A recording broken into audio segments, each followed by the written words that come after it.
The autumn wind carried the scent of wood smoke and impending rain as Katherine Sinclair rummaged through the discarded crates behind Whitaker's General Store in Redding, California.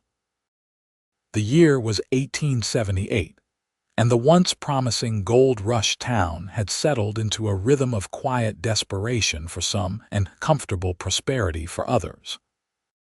Katherine counted herself firmly among the former, her thin fingers working methodically through scraps of wood and abandoned packaging that might serve some purpose in her meager dwelling on the edge of town. At 22, her face still retained the beauty that had once made her the belle of her small Illinois hometown, though now shadowed by hunger and worry. The dark green dress she wore had been mended countless times, its original elegance long faded into practicality. Her chestnut hair, tucked hastily beneath a frayed bonnet, caught the late afternoon light as she worked. "Madam, you all right back there?" The deep voice startled her, causing her to drop the small piece of twine she'd just salvaged. Katherine's head snapped up to see a tall figure silhouetted against the setting sun. Her heart raced with fear and embarrassment at being discovered in such a demeaning position. The man stepped forward, and she could see him clearly now, tall and broad-shouldered, with a weathered tan face beneath a wide-brimmed hat. His clothes were those of a working cowboy, but well-kept and clean. Dark hair curled at his collar, and his eyes, a startling blue, regarded her with curiosity rather than judgment. "I'm just gathering some things Mr. Whitaker said I could take," she explained quickly, though it wasn't entirely true. She'd never actually asked permission, but she'd been careful to take only what seemed destined for the trash heap. Kyle Morgan removed his hat in a gesture of respect. "Didn't mean to frighten you, madam. Just finished my business with Whitaker and heard someone back here." His eyes took in her thin frame, the careful way she sorted through what most would consider garbage, and the small bundle of usable items she'd already collected. "You hungry?" he asked suddenly, replacing his hat. Katherine straightened her back, pride momentarily overriding hunger. "I manage well enough, sir." A small smile touched the corner of his mouth. "Wasn't asking about your management skills. Asked if you were hungry." He gestured toward the main street. "I was headed to get some supper at the hotel. They serve a fine meal there, more than I can eat on my own. Would be pleased to have some company." She hesitated, suspicion warring with the painful emptiness in her stomach. She'd learned the hard way that men rarely offered something for nothing, especially to a woman alone. Seeming to read her thoughts, Kyle stepped back, giving her space. "Just a meal, madam. In the public dining room, you can walk away any time you please." The rumble in her stomach made the decision for her. It had been days since she'd had a proper meal. "I would be grateful for some supper, Mr. Morgan, Kyle Morgan." He offered a small bow. "And you are?"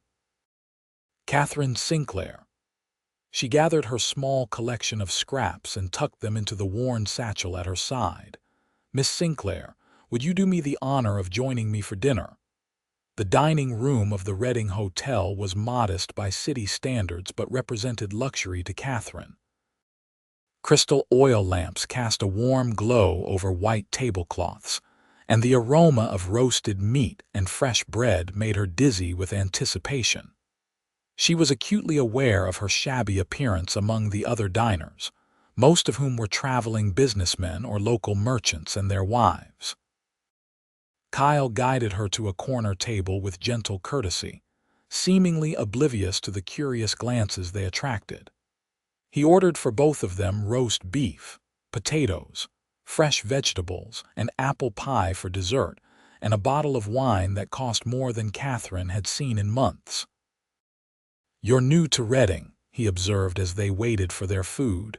It wasn't a question. Katherine nodded. "I arrived 3 months ago. I came west hoping for." She paused, unsure how to explain the desperate hope that had driven her across the country. Opportunity. Kyle suggested, his eyes understanding. Yes, my parents died last year influenza. The bank took our farm. I had an aunt in San Francisco who offered to take me in, but when I arrived, she twisted her napkin in her lap. She had passed away just weeks before. I had just enough money to make it this far. Kyle listened quietly, his expression revealing nothing but respectful attention. When their food arrived, Katherine had to force herself not to fall upon it like a starving animal. She cut her meat into small pieces, savoring each bite, aware that this might be her last proper meal for some time. "You've been looking for work?" Kyle asked after they had eaten in silence for a while. "Yes. I've tried the hotel, the dressmakers, even the laundry.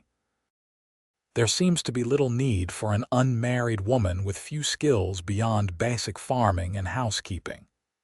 She didn't mention the offers she'd received from the saloon owner or the suggestive propositions from certain businessmen. Some doors she would not open, no matter her desperation. "And family? No one back east who could help?" She shook her head. "No one." Kyle refilled her wine glass. "I have a ranch about 10 miles south of town. Nothing fancy, but it's growing. 400 acres, decent water, good grazing land." Katherine nodded politely, unsure why he was sharing this information. "I'm looking for someone to help with the house," he continued. "It's just me and 2 hands right now. Place needs a woman's touch, truth be told." She stiffened slightly. "Mr. Morgan, it's a job offer, Miss Sinclair," he said quickly, his tone respectful. "Room and board plus wages. Your own quarters in the house. I'm offering employment, nothing improper." Katherine studied him, trying to gauge his sincerity. His eyes met hers directly, without the predatory gleam she'd come to recognize in other men's gazes. "Why me? You don't know anything about me." Kyle set down his fork. "I know you're proud enough to be collecting scraps rather than begging.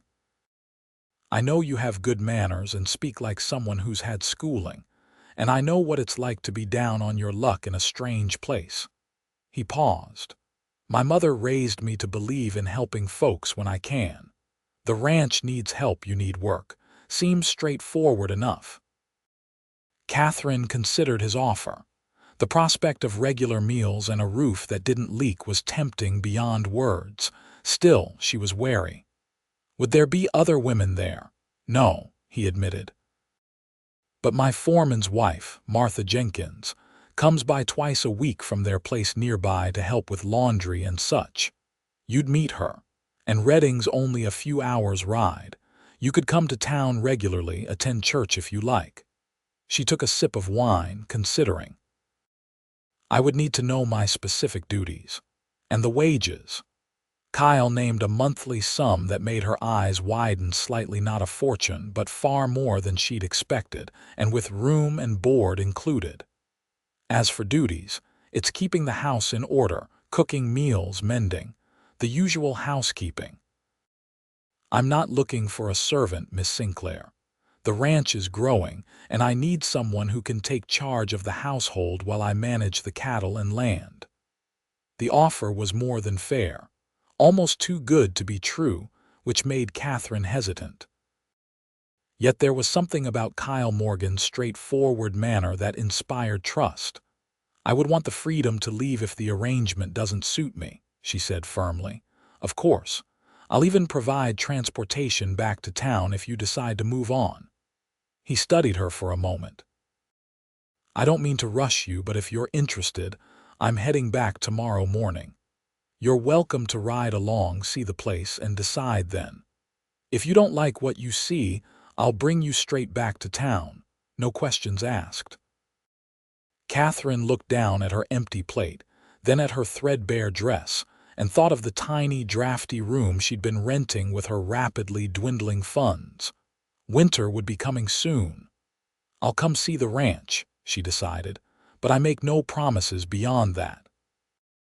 Kyle nodded, seemingly pleased. "Fair enough. Should I call for you in the morning?" "Where are you staying?" Katherine hesitated, embarrassed to name the run-down boarding house on the edge of town. "I can meet you here at the hotel," she said instead. 8 o'clock. "We can have breakfast before we go." "That would be fine, Mr. Morgan." After dinner, Kyle insisted on walking her back to her lodgings despite her protests. The night had grown cold, and Katherine was grateful for his steady presence beside her as they navigated the darkened streets. When they reached the shabby boarding house, Kyle pretended not to notice its dilapidated condition. "Until tomorrow, Miss Sinclair."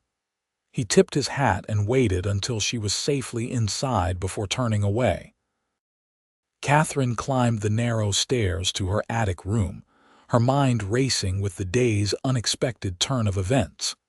She had little to pack: a few worn dresses, a hairbrush, a treasured photograph of her parents, and a Bible that had belonged to her mother. As she prepared for bed, she found herself hoping, against her better judgment, that the Morgan Ranch would indeed offer the fresh start she so desperately needed. Morning brought clear skies and a crisp breeze.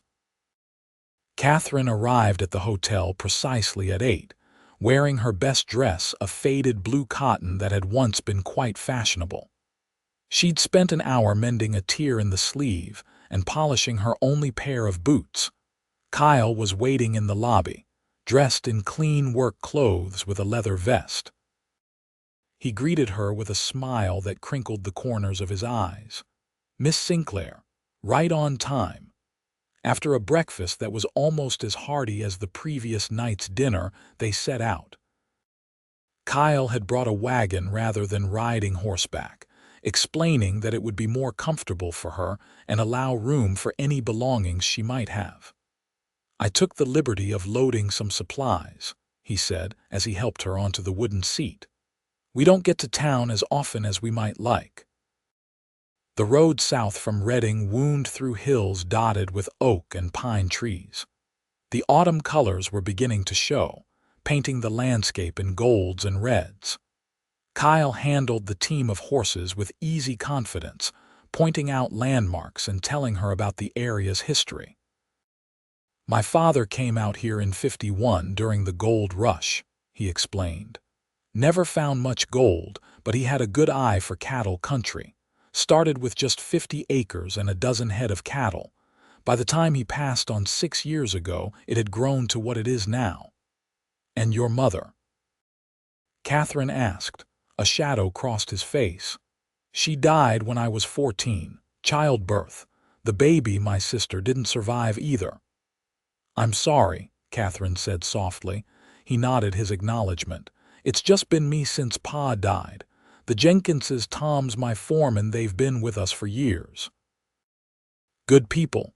And there's Hank Williams, young fellow who helps with the cattle." As they traveled, Katherine found herself relaxing in Kyle's company. He was easy to talk to, neither prying into her past nor boasting about himself. When they stopped by a clear stream to rest the horses, he spread a blanket under a tree and produced a basket containing bread, cheese, and apples. "Not as fancy as the hotel, but it'll keep us going," he said with a smile. Katherine accepted the food gratefully. "It's perfect. Thank you." They ate in companionable silence, listening to the stream and the occasional call of birds overhead. It struck Katherine how long it had been since she'd simply sat outdoors, enjoying nature's beauty without worry gnawing at her. "It's lovely here," she said at last. "Wait till you see the ranch," Kyle replied. "It's nothing grand, but there's something about the land there. It speaks to you."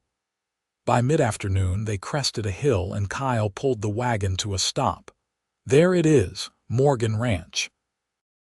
Below them stretched a valley, green with the last of summer's grass. A creek wound through it like a silver ribbon. In the center stood a substantial log house with a stone chimney, surrounded by several outbuildings, corrals, and a barn. Cattle grazed in the distance, small dark shapes against the landscape. "It's beautiful," Katherine said sincerely. The ranch had a solid, established look to it, not fancy or pretentious, but well built and cared for, Kyle's face showed quiet pride. "It's home." As they approached, a man emerged from the barn, tall and lean, with graying hair beneath a weather-beaten hat. He raised a hand in greeting. "That's Tom Jenkins," Kyle explained. "Best foreman in California." Tom came to help Katherine down from the wagon, his weathered face breaking into a friendly smile. "Welcome to Morgan Ranch, miss. Martha's been looking forward to meeting you. She's up at the house, getting things ready." Martha Jenkins proved to be a plump, energetic woman in her 50s, with kind eyes and capable hands. She'd prepared coffee and fresh corn bread in anticipation of their arrival and fussed over Katherine like a mother hen. "You poor dear, so thin." "We'll have you filled out in no time with good ranch cooking," she declared, pouring Katherine a large mug of coffee. "I've aired out the bedroom and put fresh linens on. It's the nicest room in the house, gets the morning sun." After refreshments, Kyle showed Katherine around the house. It was larger than it had appeared from a distance, 6 rooms downstairs, including a spacious kitchen with a large wood stove, a dining room, a comfortable parlor with bookshelves, Kyle's office, and a small sewing room. Upstairs were 4 bedrooms and a bathing room with a copper tub. "This would be your room," Kyle said, opening a door to reveal a pleasant chamber with a large window overlooking the valley. A 4-poster bed with a colorful quilt dominated the space, along with a dresser, washstand, and a small writing desk. "It was my mother's sewing room, but I had it converted to a bedroom some years back. The door has a lock," he added, seeming to anticipate her concern. Katherine walked to the window, taking in the view. The room was clean, comfortable, and private, far better accommodations than she'd had since leaving her parents' home. "It's lovely," she said softly. "Take your time getting settled," Kyle told her. "Martha's staying for supper, so you don't need to worry about cooking tonight. We can discuss your duties tomorrow, after you've had a chance to rest and look around some more." Alone in the room, Katherine unpacked her few possessions, placing her mother's Bible and the family photograph on the bedside table. The enormity of the day's changes washed over her. Yesterday, she had been scavenging behind a store, worried about where her next meal would come from. Today, she was in a beautiful home with the promise of steady employment and security. It seemed too good to be true, and experience had taught her to be wary of such sudden good fortune. Yet there was something about Kyle Morgan, a steadiness, an honest quality that made her want to trust him. Supper that evening was a lively affair. Tom and Martha Jenkins joined them, along with Hank Williams, a freckle-faced young man barely out of his teens who blushed whenever Katherine looked his way. Martha had prepared a feast of roast chicken, potatoes, fresh vegetables from her garden, and apple pie for dessert. The conversation flowed easily, with none of the awkwardness Katherine had feared. These were good people, she realized, hardworking, straightforward, and kind. By the time Martha and Tom departed for their own small house a mile down the road, with promises to return in 2 days, Katherine had made her decision. "I would like to accept the position, Mr. Morgan," she told Kyle as they stood on the porch, watching the Jenkinses' wagon disappear into the gathering dusk. Kyle's face broke into a genuine smile. "I'm glad to hear it, Miss Sinclair, and please call me Kyle. Mr. Morgan makes me look around for my father." "Then you must call me Katherine," she replied, returning his smile. "Katherine it is." He extended his hand and they shook on their agreement. His hand was warm and calloused, engulfing her smaller one. "Welcome to Morgan Ranch." The following weeks passed in a blur of activity as Katherine settled into her new role. The house, while well-built and clean, had clearly been maintained with a bachelor's minimal standards. She threw herself into making it a proper home, organizing the kitchen, airing out rooms that had been closed for years, mending curtains and tablecloths that had seen better days. Kyle gave her free rein with the household budget, seeming pleased with each small improvement. He was gone much of the day, working with the cattle or riding the boundaries of his property, but they shared meals morning and evening. Katherine discovered that he was an educated man despite his rough exterior. The bookshelves in the parlor held volumes of history, poetry, and classic literature, many of them well worn from repeated reading. "My mother insisted I get schooling," he explained one evening when he found her examining his collection. "She was a schoolteacher before she married Pa. Said just because we lived in the wilderness didn't mean we had to think like wilderness folk." As autumn deepened toward winter, Katherine found herself watching for Kyle's return each evening, enjoying their conversations over supper. He never spoke to her as a servant, but treated her with the respect one might accord a partner or valued friend.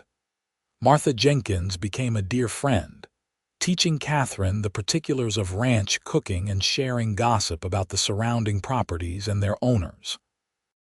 Through her, Katherine began to piece together more of Kyle's history. Never married, though not for lack of opportunities, Martha confided one afternoon as they preserved peaches from the small orchard behind the house. "Emma Thornton from the next ranch overset her cap for him years ago, and he was sweet on her too, but he wouldn't court her properly." "Why not?" Katherine asked, trying to sound merely curious. Martha shrugged. "Some men just take longer to settle down, or maybe he was waiting for the right one." She gave Katherine a sideways glance that made her blush. "Martha, don't be ridiculous. I'm his housekeeper." Martha hummed, not arguing but clearly unconvinced. "All I know is he's smiled more in the last month than in the year before you came." Katherine dismissed the older woman's insinuations, but she couldn't deny that her own feelings toward Kyle were evolving beyond employee respect. She found herself noticing the way sunlight caught his hair when he removed his hat, the deep timbre of his laugh, the gentle way he handled the ranch animals. The first major challenge to their developing relationship came in early December, with the arrival of a winter storm that swept down from the mountains, bringing freezing rain and then snow.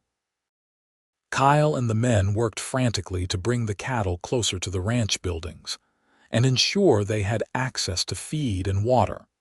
Katherine kept the stove burning day and night, preparing hot meals and coffee for the men as they came in, soaked and freezing at all hours. On the third night of the storm, Kyle didn't return for supper. Hank appeared alone, explaining that Kyle was checking on a group of cattle trapped in a far pasture. "He sent me back to get dry clothes and more supplies," the young man explained, gulping down the hot stew Katherine had kept warm. "Said he'd stay out there tonight, make sure the herd doesn't scatter." Worry gnawed at Katherine as the wind howled outside, rattling the windows. "He shouldn't be alone out there," she said, packing food and coffee into a basket. Hank looked uncomfortable. "He told me to stay here, Miss Katherine. Said one fool out in this weather was enough. Then he won't have two fools. He'll have one fool and one sensible person bringing him hot food and dry clothes," Katherine replied firmly. "Saddle a horse for me, please, Hank. And tell me exactly where to find him." The young cowhand looked like he wanted to argue but thought better of it. "Yes, madam, I'll get the mare ready. She's steady in bad weather."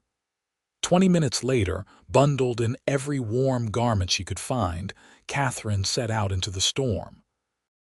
The mare picked her way carefully along the path Hank had described, guided by Katherine's firm hand. The snow was falling heavily now, obscuring the landscape, but the mare seemed to know her way. After what seemed like hours but was probably less than one, Katherine spotted the glow of a small fire in a sheltered hollow. As she drew closer, She could make out the dark shapes of cattle huddled together against the weather, and a solitary figure tending the fire. Kyle looked up in disbelief as she approached. "Katherine, what in God's name?" He rushed to help her dismount, his face a mixture of concern and anger. "Have you lost your mind? It's dangerous out here." "So I gathered, which is why I brought you these," she replied calmly, handing him the basket of food and a bundle of dry clothing. "And before you lecture me further, Mr. Morgan, remember that you're the one who decided to spend the night out in a blizzard." He stared at her for a moment, then his expression softened into a reluctant smile.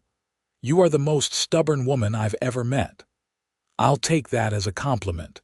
Now eat something while it's still warm." They huddled by the fire, sharing the food and coffee. Kyle had constructed a makeshift shelter against a rock face, using branches and his slicker. It kept the worst of the snow off, but the wind still cut through. "The cattle were drifting with the storm," he explained between mouthfuls.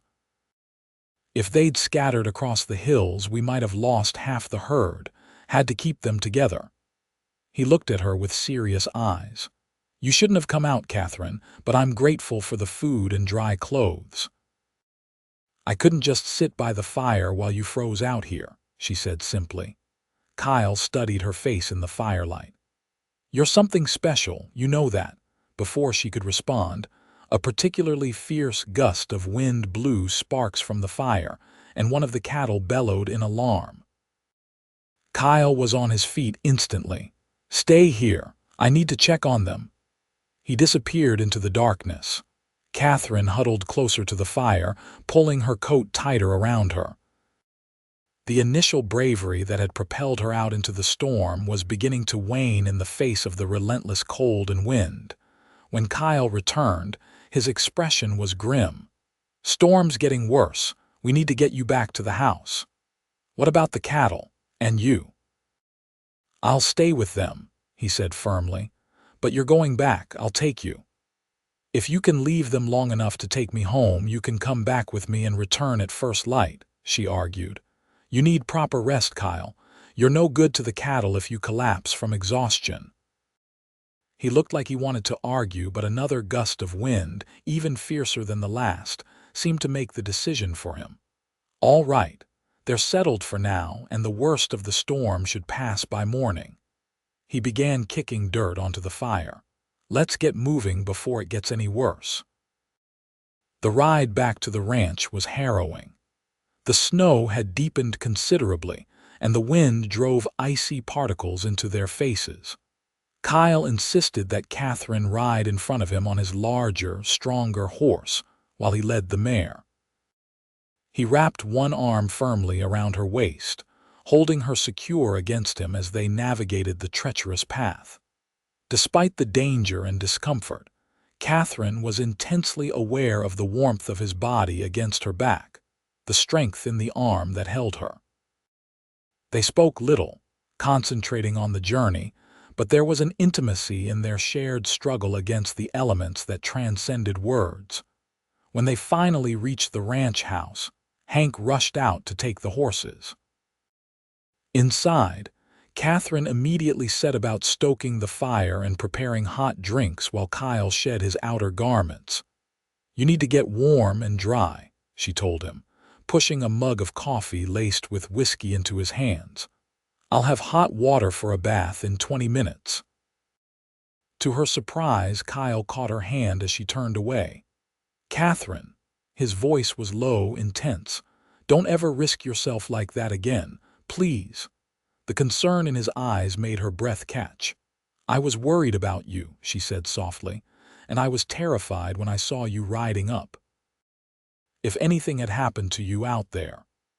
He didn't finish the sentence, but his grip on her hand tightened slightly. For a moment, they stood there, connected by more than just their clasped hands.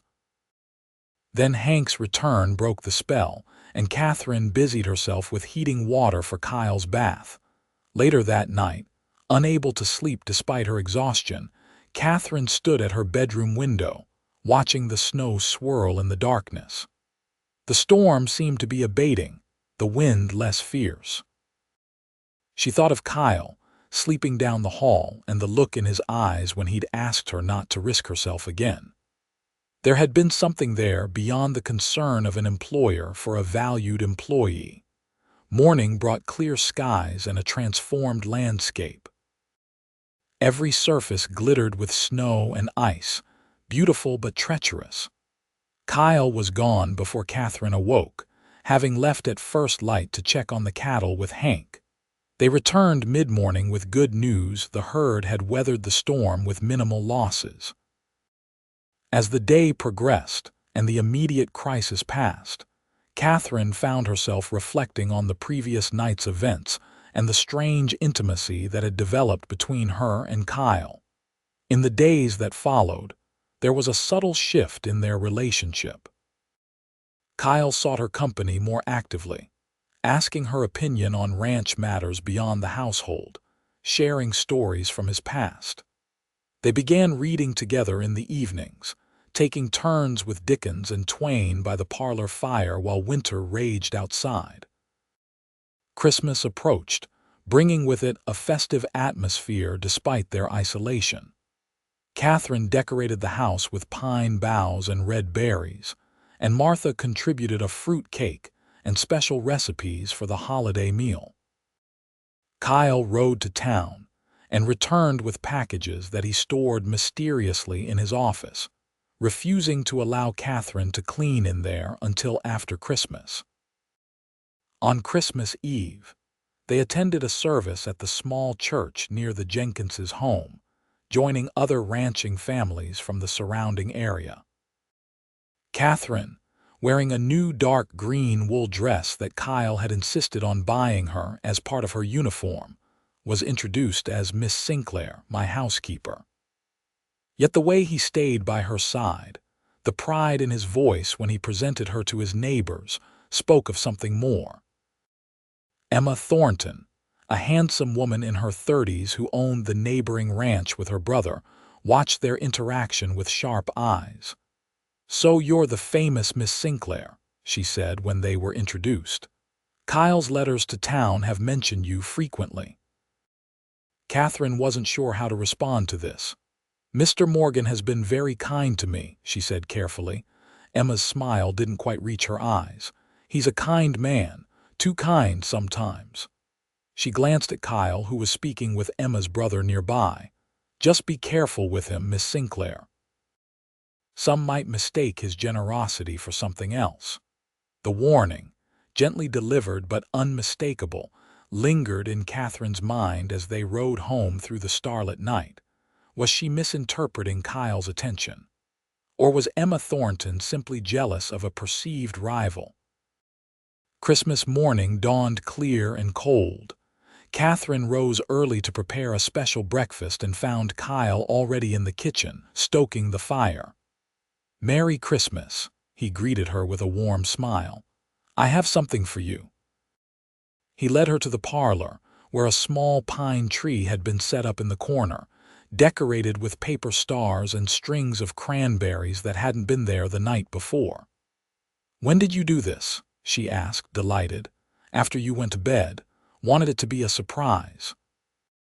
He handed her a wrapped package. "Open it."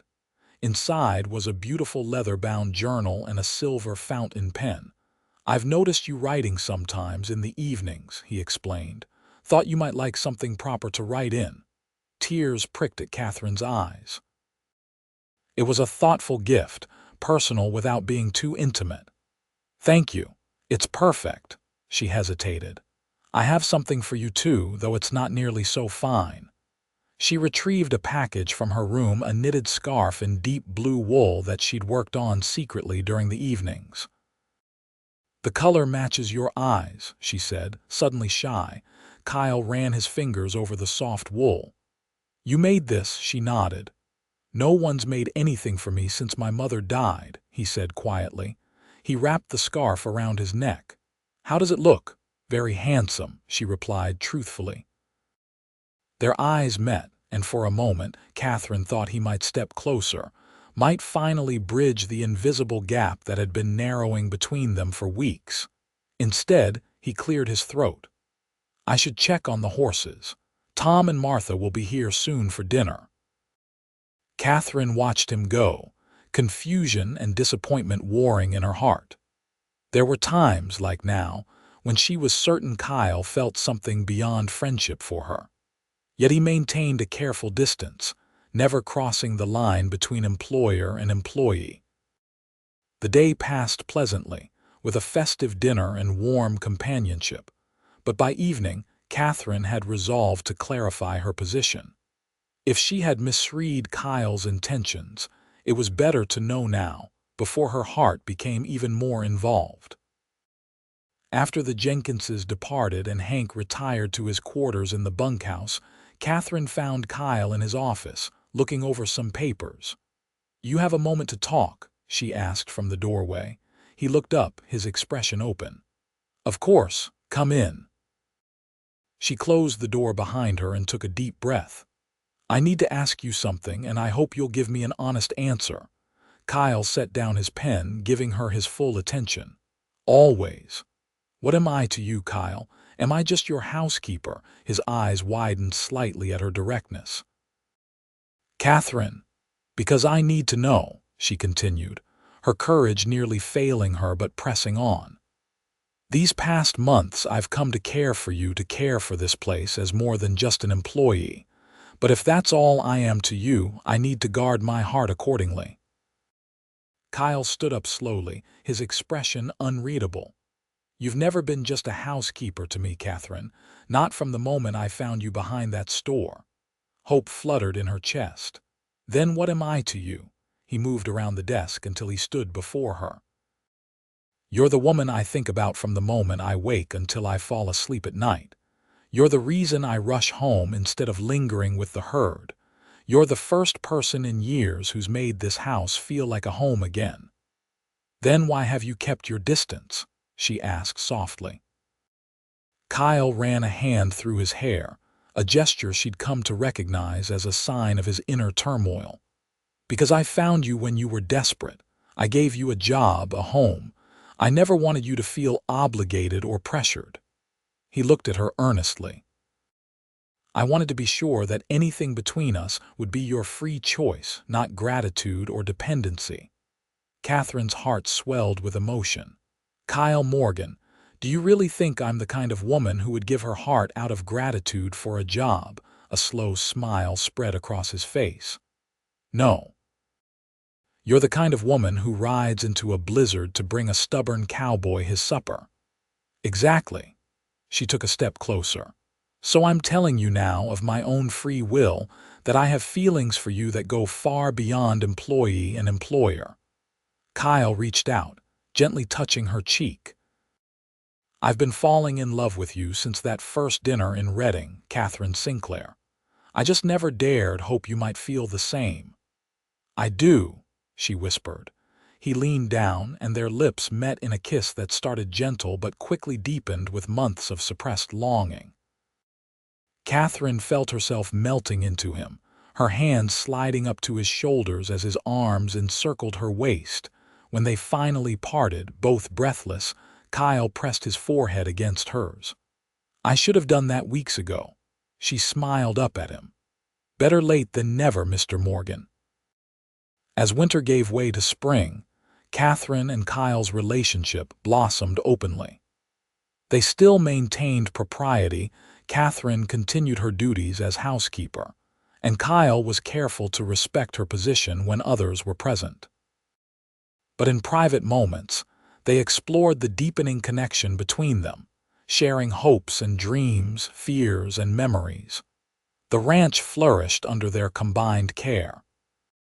Katherine's practical management of the household freed Kyle to focus on expanding the cattle operation, and her suggestions for improvements often proved invaluable.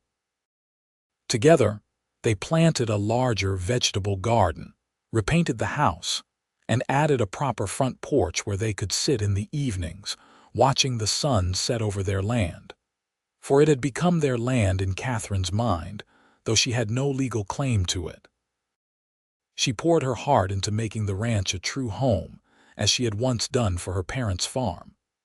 The difference was that here, with Kyle, she felt not obligation but joy in her work. Spring roundup brought extra hands to the ranch, and Katherine found herself cooking for a dozen hungry cowboys. She rose to the challenge, earning their respect with her hearty meals and no-nonsense attitude. Kyle watched her with undisguised pride as she managed the busy household, always finding time for a kind word or a special treat for a homesick young cowhand. "You're amazing," he told her one night as they sat on the porch after the others had retired to the bunkhouse. "I don't know how you do it all and still look as beautiful as the day I met you." Katherine laughed. "I was half-starved and dressed in rags the day you met me." "And the most beautiful woman I'd ever seen," he insisted, taking her hand and kissing her palm. "Even more so now that you're happy." She looked out over the moonlit ranch. "I am happy, Kyle.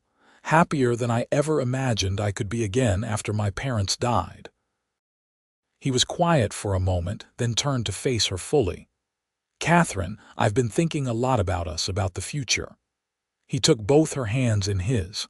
"I love you. I want to build a life with you, not as my housekeeper, but as my wife." Though she had begun to hope for this, the actual proposal still took her breath away. "Kyle, you don't have to answer right away," he said quickly. "I know it's a big decision. The ranch life isn't easy, and yes," she interrupted, squeezing his hands, "yes, I will marry you, Kyle Morgan." The joy that lit his face was worth any hardship the future might bring. He pulled her into his arms, kissing her with a passion that left no doubt of his love. They were married in June, in the small church where they'd attended Christmas services. Martha Jenkins cried throughout the ceremony, and Tom shook Kyle's hand so vigorously afterward that Katherine feared he might dislocate her new husband's shoulder. Hank Williams blushed crimson when Katherine kissed his cheek and thanked him for being a good friend. The entire community turned out for the celebration, including Emma Thornton, who approached the couple at the reception with a genuine smile. "I'm happy for you both," she said, surprising Katherine with her sincerity. "Kyle deserves someone who loves him for himself, not just for his ranch." Their wedding night was a revelation of tenderness and passion that surpassed Katherine's most romantic dreams. Kyle was a gentle, considerate lover, and their physical union deepened the bond between them into something Katherine felt in her very soul. Summer passed in a haze of happiness as they adjusted to their new relationship. There were challenges, of course, disagreements about ranch decisions, adjusting to sharing space as husband and wife rather than employer and employee, learning each other's habits and preferences. But underlying every conflict was a foundation of respect and love that made resolution possible. In August, Katherine confirmed what she had begun to suspect. She was expecting a child. Kyle's reaction to the news was everything she could have hoped for: joy, excitement, and a protective tenderness that made her fall in love with him all over again. "A baby," he marveled, his hand gentle on her still flat stomach. "Our baby. Are you happy?" she asked, though his expression left little doubt. "Happier than I have any right to be," he replied, gathering her close. "My beautiful wife, our child, this ranch. I'm the luckiest man alive." As her pregnancy progressed, Kyle became increasingly protective, hiring additional help for the house, despite Katherine's protests that she was perfectly capable of continuing her duties. Martha Jenkins visited more frequently, sharing advice and helping prepare for the baby's arrival. "You rest when you need to," Kyle insisted when he found Katherine scrubbing floors in her 7th month. "This child and your health are more important than spotless floors." "I'm pregnant, not an invalid," she retorted, but allowed him to help her up and guide her to a chair. The baby, a boy they named James Thomas Morgan after both their fathers, arrived on a snowy March morning in 1880 after a difficult but ultimately successful labor. Katherine, exhausted but radiant, watched as Kyle cradled their son with tears in his eyes. "He's perfect," Kyle whispered, awe in his voice. "Just like his mother." Katherine smiled, reaching out to touch the downy head of their child. "He has your chin," she observed, "and I think he'll have your eyes." "Poor child," Kyle joked, but his gaze was tender as he looked from his son to his wife. "I love you both so much, Katherine, more than I ever thought possible." The following years brought changes and growth to the Morgan Ranch. A daughter, Elizabeth Martha, joined the family 2 years after James, filling the house with giggles and bringing out a playful side of Kyle that delighted Katherine. The cattle operation prospered, allowing them to add modern conveniences to the house and hire more permanent help. Through it all, Katherine never forgot those desperate days in Redding, or the moment when Kyle had found her collecting scraps behind Whitaker's store. Sometimes, on the anniversary of their first meeting, they would recreate that first dinner, reminding themselves of how far they had come. "Did you know, even then," Katherine asked on one such occasion as they sat at their dining table, the children already asleep upstairs. "Did you know we would end up here?" Kyle considered the question thoughtfully. "I knew I wanted to help you," he said at last. "And I knew, when I saw you sitting across from me at dinner, so proud despite your circumstances, that you were someone special. But no, I couldn't have imagined all this." He gestured to encompass their home, their life together. "Reality has far exceeded any dreams I might have had." Katherine reached across the table to take his hand. "For me as well. That day I was just hoping for a meal, maybe a few days' work. Instead, I found my future." Kyle raised her hand to his lips. "We found each other, Katherine, and that's made all the difference." On a warm summer evening in 1890, 12 years after that fateful meeting in Redding, Katherine and Kyle sat on their porch, watching their children play in the yard. James, now 10, was teaching his 8-year-old sister to throw a lasso, while their youngest, 4-year-old Michael Kyle, toddled after them, demanding his turn. The ranch had grown significantly over the years. What had once been 400 acres was now over 1,000, with a herd of 500 cattle, prime breeding stock that brought buyers from as far away as Texas. The original house had been expanded to accommodate their growing family and increasing prosperity, though Katherine had insisted on preserving the character of the home where their love had first flourished. "Penny for your thoughts," Kyle said, his hand resting comfortably on her shoulder as they rocked in the double chair he'd built for their 10th anniversary. Katherine smiled, leaning into his touch. At 34, she was still beautiful, though her face now showed the subtle lines of motherhood and ranch life. Her chestnut hair, caught in its familiar knot at the nape of her neck, was threaded with a few strands of silver that Kyle claimed only enhanced her loveliness. "I was thinking about how close I came to missing all this," she replied. "If you hadn't come behind that store that day, if you hadn't offered me dinner, if you hadn't been brave enough to accept," Kyle added, his blue eyes, still as vibrant as ever at 42, holding hers with the same warmth that had first drawn her to him. "We both took chances, Katherine. The best chance I ever took," she said softly. From the yard came shrieks of laughter as James finally allowed Michael to try the lasso, resulting in the little boy becoming tangled in the rope. Elizabeth, practical like her mother, was already working to free her youngest brother, while James looked on with the benevolent superiority of an older sibling. "They're growing so fast," Kyle observed, a hint of wistfulness in his voice. "James is already talking about which parts of the ranch he wants to manage when he's older." Katherine nodded. And Elizabeth asked me yesterday if she could learn to keep the ranch accounts.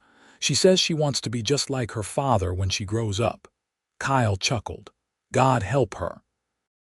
She'd be better off taking after you. I don't know about that. You're the one who saw possibility where others saw only poverty. You're the one who offered a feast and then a future to a desperate young woman collecting scraps. She turned to face him fully. You're the one who taught me to believe in new beginnings, Kyle Morgan. He leaned forward to kiss her gently. And you're the one who made this ranch a true home, who gave me children to love, who stood by me through drought and plenty, good times and hard. His voice grew husky with emotion. You're my heart, Katherine. Always. As the sun began to set, painting the valley in gold and rose, Kyle stood and extended his hand to his wife. Together, they called the children in for supper, another evening in the life they had built from an unexpected encounter, and an act of kindness that had blossomed into enduring love. Behind them, Morgan Ranch stretched out, a testament to what could grow from the most humble beginnings when nurtured with love, respect, and shared purpose. And as they gathered around the table, saying grace over a meal far simpler than that first dinner in Reading but infinitely more precious for the love it represented, Katherine caught Kyle's eye across the faces of their children and smiled, her heart full with the knowledge that what had once seemed like the end of her hopes had been merely the beginning of her greatest adventure.